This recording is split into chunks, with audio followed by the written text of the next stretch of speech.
Gorewada ring road के पास में ये देखिए सेंट पोलोटी स्कूल है। ऐसी 3 बड़ी स्कूलें हैं यहाँ पर।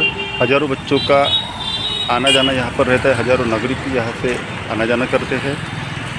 रिंग रोड पर यहाँ पर कहीं पर भी स्पीड ब्रेकर नहीं है और स्पीड ब्रेकर की वजह न होने की वजह से यहाँ पर सैकड़ों जाने गई है।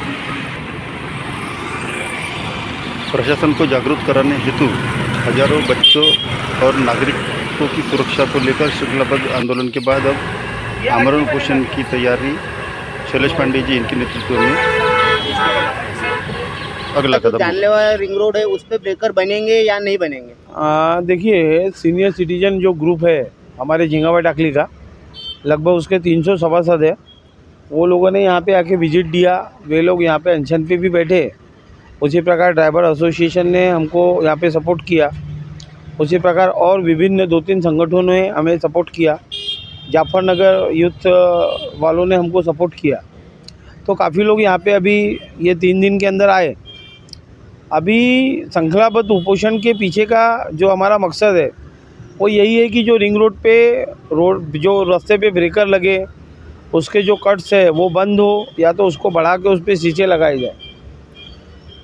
अधिकारियों का ऐसा बोलना है कि भाई हमारे पास फ़ंड उपलब्ध नहीं है, जैसे ही फ़ंड उपलब्ध होता है हम वो ब्रेकर को बनवाएंगे करके, ऐसा उनका बोलना है। प्रशासन जाग नहीं रहा, आपको यहाँ पे अनशन पे बैठना पड़ा। किस किस ने आपको समर्थन दिया है?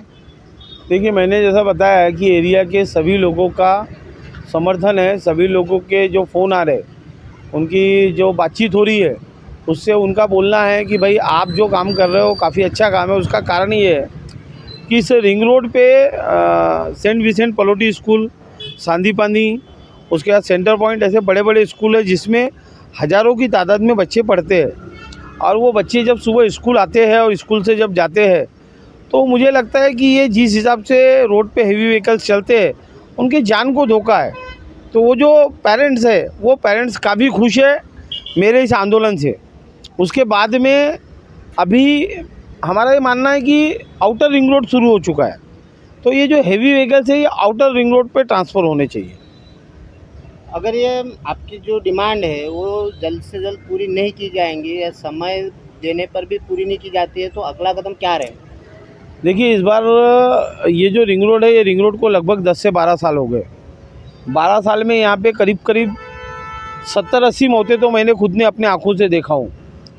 और इसके बाद मैं कोई मौत को देखना नहीं चाहता, इसलिए कुछ पुलिस वालों के भी यहाँ पे एक्सीडेंट हुए हैं। इसलिए ये जो मेरा अनशन है ये आर पार का है।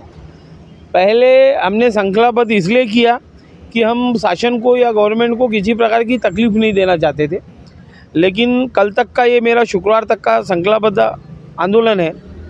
अगर ये उपोषण कल काम की शुरुआत नहीं होती है और बाकी कोई चीज़ें नहीं होती है तो मुझे लगता है कि शनिवार से हम लोग आमरण उपोषण पे यहाँ बैठने वाले हैं। और कल करीब सुबह 200 लोग यहाँ पे एक श्रृंखलाबद्ध यहाँ पे ये लोग घूमने वाले हैं और कटआउट्स लेकर ये एरिया में प्रदर्शन करने वाले हैं। तो इस तरीके के हमारा नियोजन है और शनिवार से हम लोग, अगर हमारी मांगों पे हमारे इस पे किसी ने ध्यान नहीं दिया तो शनिवार से हम लोग आमरण उपोषण की तैयारी कर रहे हैं। महानगर पालिका में पिछले 3 साल से नगर सेवक नहीं है, लेकिन यहाँ पे जो पश्चिम नागपुर के आमदार है विकास ठाकरे, क्या उन्होंने आपको भेंट दी है? देखिए, आमदार विकास ठाकरे जी का पहले ही दिन फ़ोन आया। उन्होंने पहले ही दिन अपनी जो भी भावनाएं थी मेरे साथ व्यक्त की, वे हमारे साथ में है। प्रॉब्लम ये हो गया है कि जो गवर्नमेंट है, जो शासन है, ये शासन ने आज की तारीख में पूरे डिपार्टमेंट को फ़ंड देना टोटल बंद कर दिया है। इनका मकसद जो है वो दूसरा है। इसके वजह से जैसे पीडब्ल्यूडी के अधिकारी है, उनका भी यही बोलना है पहले कि हमारे पास फ़ंड उपलब्ध नहीं है। अरे लेकिन मेरा ये बोलना है, अगर आपके पास फ़ंड उपलब्ध नहीं है तो क्या लोगों की जान देंगे? और दूसरी चीज़, अगर ये रास्ते पे जो लोगों के परिवार के लोग मरे हैं, अगर इसकी जगह ये पीडब्ल्यूडी या एनआईटी के अधिकारियों का कोई परिवार का को मरता था तो क्या सही में ये लोग इतना लेट करते थे? क्या अभी तक यहाँ विकास नहीं होता था क्या? या जो शासन में जो सत्ताधारी कर बैठे हैं, अगर उनके परिवार का कोई व्यक्ति यहाँ पे मरे तब ये लोग और ध्यान नहीं देंगे क्या? ये मेरा ऐसा बोलना है। ये जो आप अनशन कर रहे हैं, इसी के अवेयरनेस के लिए जनता से क्या अपील करना चाहेंगे?